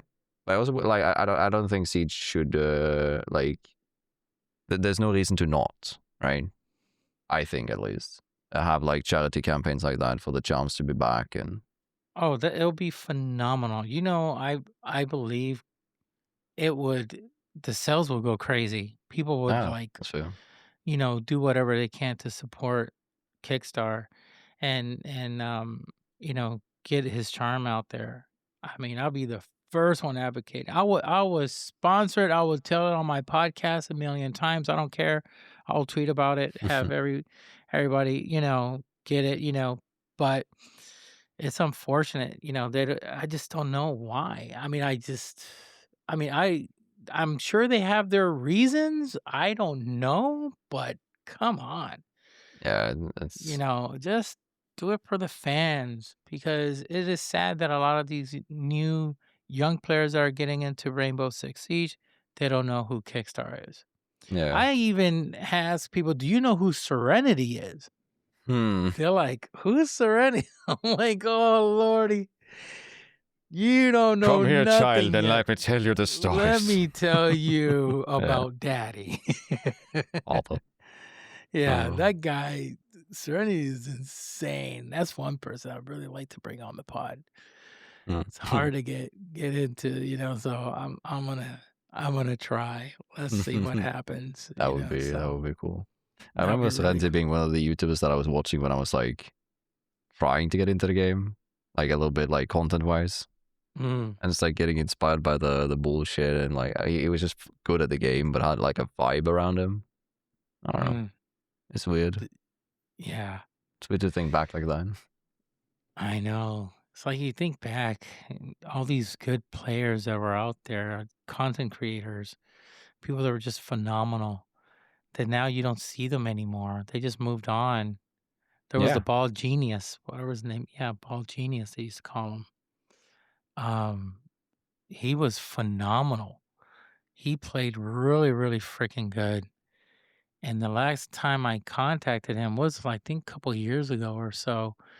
And he reached back. He says, "No, I'm not into this no more." I'm like, "Dude, you were like freaking insane." He It's goes, crazy how "Yeah, that now I'm does. into." Yeah, he's into technology now, and it's just moved on. And it just like, it breaks my heart You're so talented on something, and all of a sudden you just like lose interest, and now you're doing something else. Which I don't blame them, because No. a lot of them, they decide to move on. They just don't want to continue playing. Their brains shift, they change, and they're like, this is my time to say goodbye to gaming. I play for leisure, for just pleasure here or there, but now I'm gonna just do something with my life and my career. And I respect that. I respect that. And I know some that they're just like, I'm gonna dedicate to this, and I'm gonna stick to this. I'm gonna stick to gaming. I'm gonna stick to content creation, and that's it. But it's also I strange tried the because streaming, but it's horrible. in terms of like activity, right? Or like whether you want to call it work or what you want to call it, hobby or leisure, whatever you want. Mhm. Like video games are strange because it's kind of unique in the sense, like if you do football, like soccer, you aren't gonna necessarily be any interest in handball, right? You're not necessarily Right. going to be any interest in tennis. You're not going to do that when you stop doing football. You're kind of done. But with gaming, you have a billion different options. There's constantly new things coming out. Like there's new games, there's new things that can kick you, like give you the feeling of like, oh, I want to still do this. I still want to do this. There's still something new. There's still something for me. There's always a niche, right? So I feel like it's weird that like people quit. In my opinion, like I can't fathom and wrap my head around the fact like if I quit gaming today, what the fuck would I do for all those hours? My guy, I'm terribly sorry, but what would I do? Like, it's weird, and then like it's like the same with like when you see older talents moving away. I understand it Yeah. more within gaming because you can move to something else that fits you. It's more your niche. You see like a lot of players that like older generations that maybe like some people might not like the way the game is going. Some people might like I think it's like peak reaction time is age 27, 28, like for human body. And then people who get older than that, they might notice that, okay, I'm reacting slow. I can't keep up with the kids. They can play like 18 hours a day because they don't have anything else to do. So I'm going to move and do something different. They move to slower games. They move to Arc Raiders. They move to Tarkov where they can get more use for their brain power. You can't really do that in soccer. It's not like I can go and be like a frontline in soccer and then move to keeper. Yeah. That's not really going to change. My physical attributes are going to be the same. You got it. Yeah. You still got to put the work in. But for video games, you can actually like enjoy it both on a high tier level and on a low tier level, like on a casual and chill, right? There's something for everything. And I think that's like interesting to see like older gens now not being remembered because we moved to different things, right? Yeah. True. It's weird. True. I got buddies of mine that just went, they stopped playing FPS games and now they're into Star Citizen. Yeah. Totally different. It has a little bit of FPS in it. Some of it, there's a little bit of it. And they're just like space exploration. They're just like, I said, I thought you were into Battlefield. He said, yeah, but not no more, man. I'm tired of that. I want to do this, something totally different. And they're just like, the older they get, they kind of like relax now. Now they're having, fun doing Star Citizen. Yeah. I mean, fully fair. And that's like interesting because I could never envision quitting gaming. Yeah, me either. But I'm in my late 40s. What bracket you're in? I'm 28. Oh, you're still 29, sorry. Oh, so you're coming to the third floor. I'm getting 30 this year. You're getting to the third floor, buddy. Welcome to the third floor. It'll be good. It'll be good. Man. Then I can say then I can say that 30s was my KO'd prime. them in the game. Yeah, 30s is my prime, man. It's just the best years, man. Well, my 20s was the best years. I had. I moved that goalpost to whenever it fits me. Yeah, you're still in your 20s. Yeah, I don't mind anything. I don't see that as like an issue at all. It's funny that you ask. What do you do if you didn't have any? If you weren't gaming, what else you could do? Oh man, I'll be bugging my wife. It's just like Say, hey, I honey, have this like let's have as much.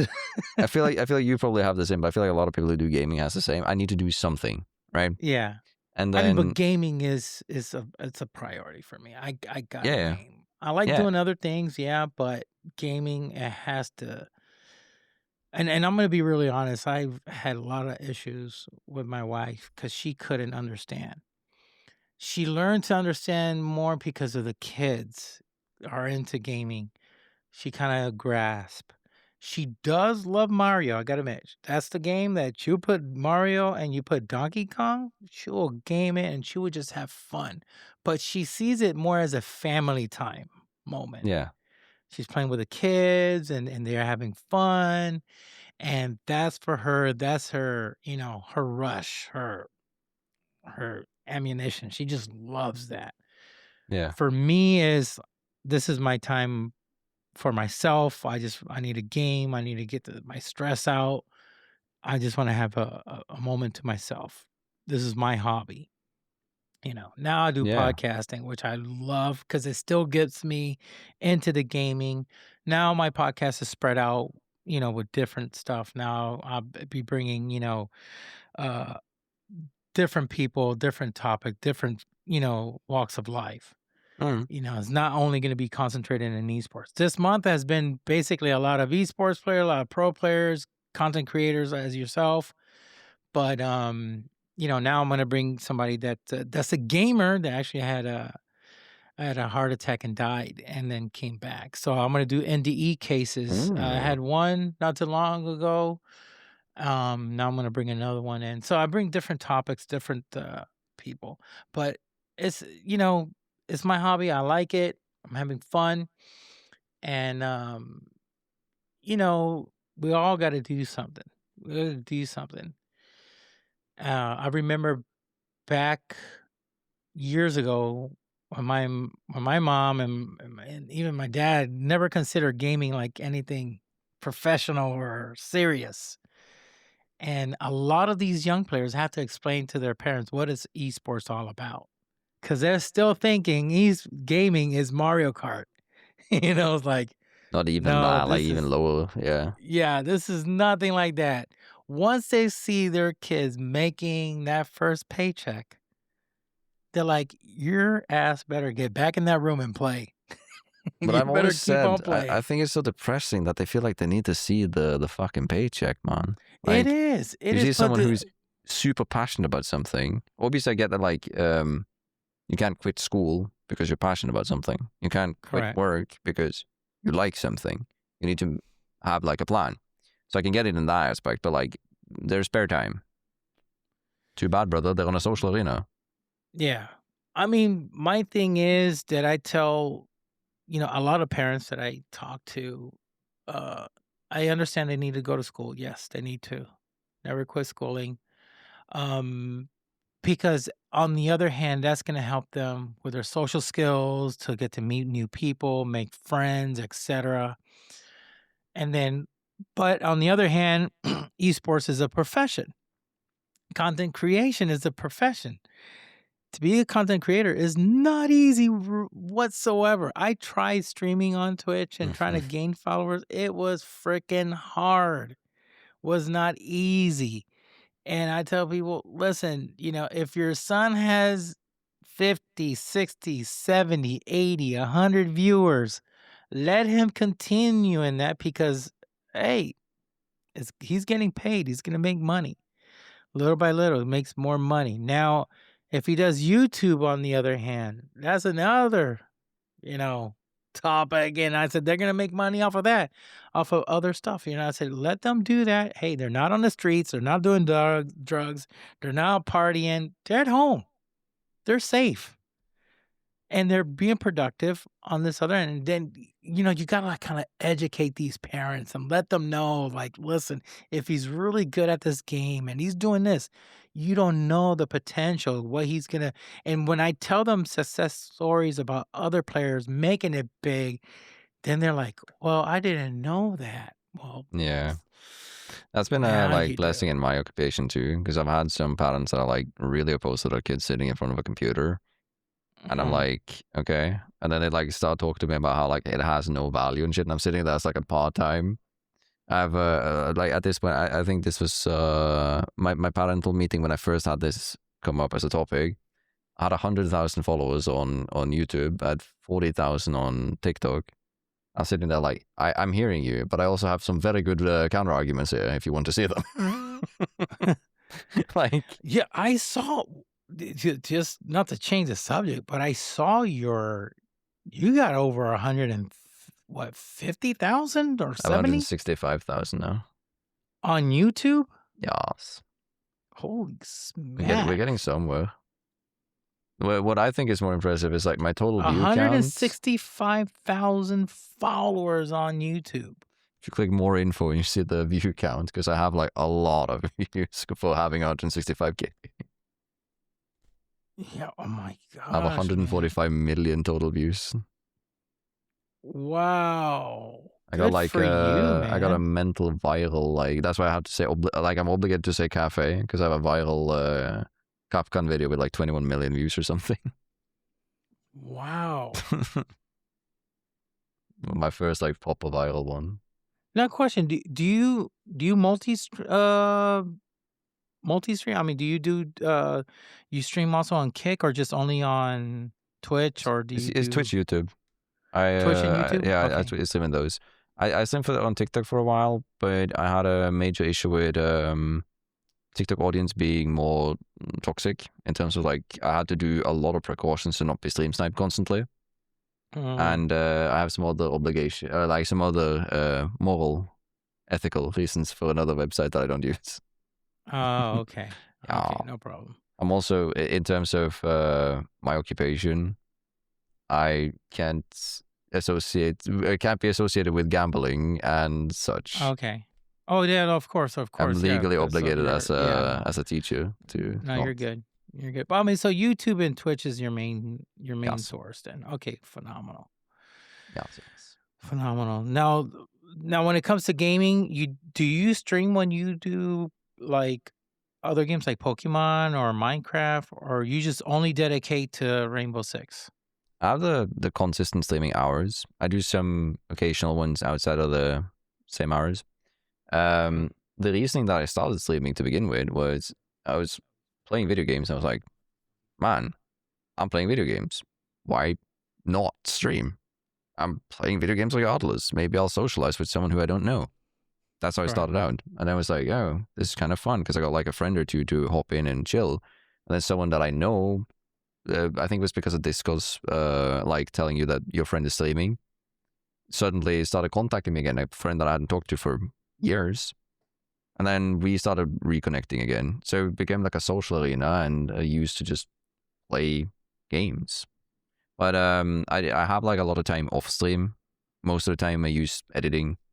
If I'm playing with my girlfriend, we're both speaking Norwegian to each other. That's not going to be interesting for stream. But I do play like Pokemon occasionally here and there.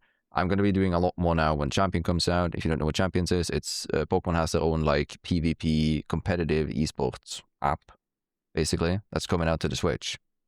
For Pokemon? Yes. So Pokemon's, Okay. I think it's like fifth biggest esports, like technically, if you consider all of them under the same group. VGC, the digital games, it's a fairly large arena as well, and it's getting very easy to get into now because they're adding a mobile app that's free that you can play it on. You can connect it to the games that you already have on the Switch in order to easier get the teams and Pokemons that you need to build. And they're simplifying the formula to make it a lot more accessible for newer players. And I've said that when that releases, I said it when it got revealed like a year ago, that when it releases, which is now in 6 days, I'm going to be playing a bit of it on stream because I play a lot of it like off stream. I got to hook you up with my son one of these days. You're into that deep in Pokemon. He is a hardcore, and he's done really good even on Fortnite. Excuse me.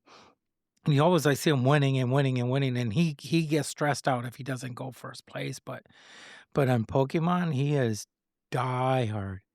Right now, his favorite is that whale Kyogre. Kyogre, yeah.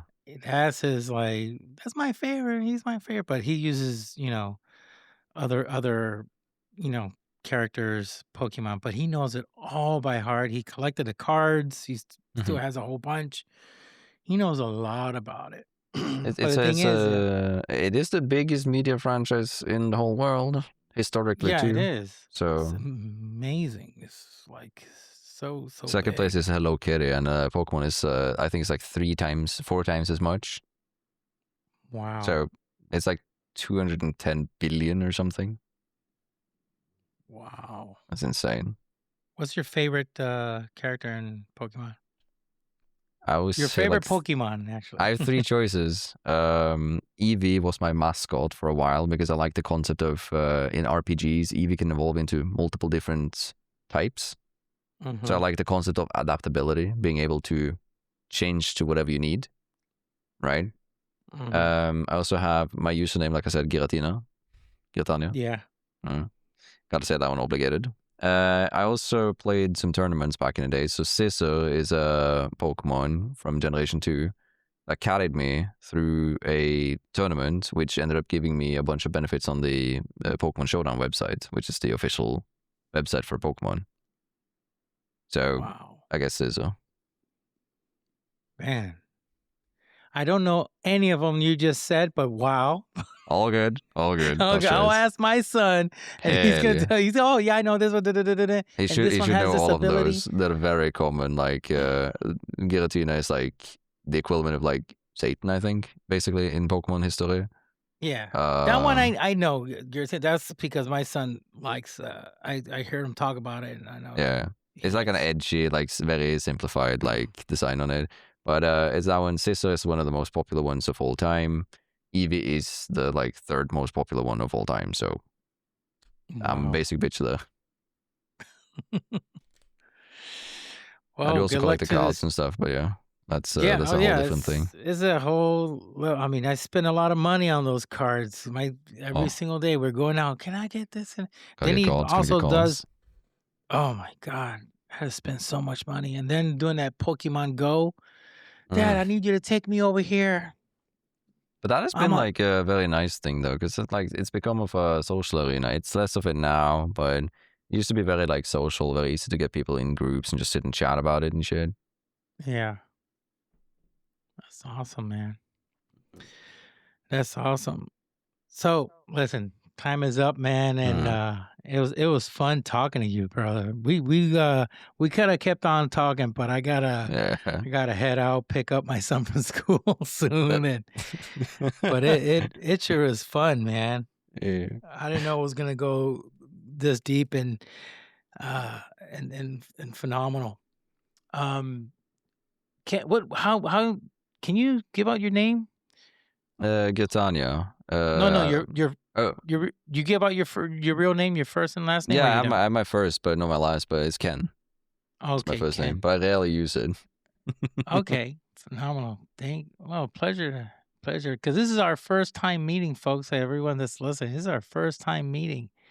Bikini Brody got us hooked up here. Can you give everybody your socials where they could find you, all your links? Go ahead. If you want to sponsor your brand or whatever, feel free. Go ahead. Yikes. It would probably be like twitch.tv/Girtania. Like I'm live there Monday, Wednesday, Friday, 18:00 Central European time. I think it's like 12 p.m. I think it is EST, something like that. But Central European time, 18:00, Monday, Wednesday, Friday on Twitch. I also upload every other day on YouTube on same tag, Girtania. And I do daily uploads as well on a second channel called Girtania Daily on YouTube. I do also post on TikTok, a little bit less, but I do post this, like on TikTok as well. Same handle, @Girtania. Okay. Man, well, thank you so much. It was an honor. Thank you. Likewise. Such a pleasure. And then hopefully we'll do this again, man. Now Absolutely. I know that we probably started like a little hour earlier because I know we're going to do the 2-hour-long podcast, but it was fun. Like one of my acquaintances has said to me that I have an invaluable experience to not shut the fuck up. Yeah, well, that's a good thing. That's a good thing. It works out. A lot of experience is good. And talking is good too. So, okay, brother. Well, pleasure. Okay, folks. You know what time it is. Till next time. God bless. Peace. Thank you for listening to this episode on the Rascals Lounge podcast, and please don't forget to follow us on X and on your favorite podcast platform.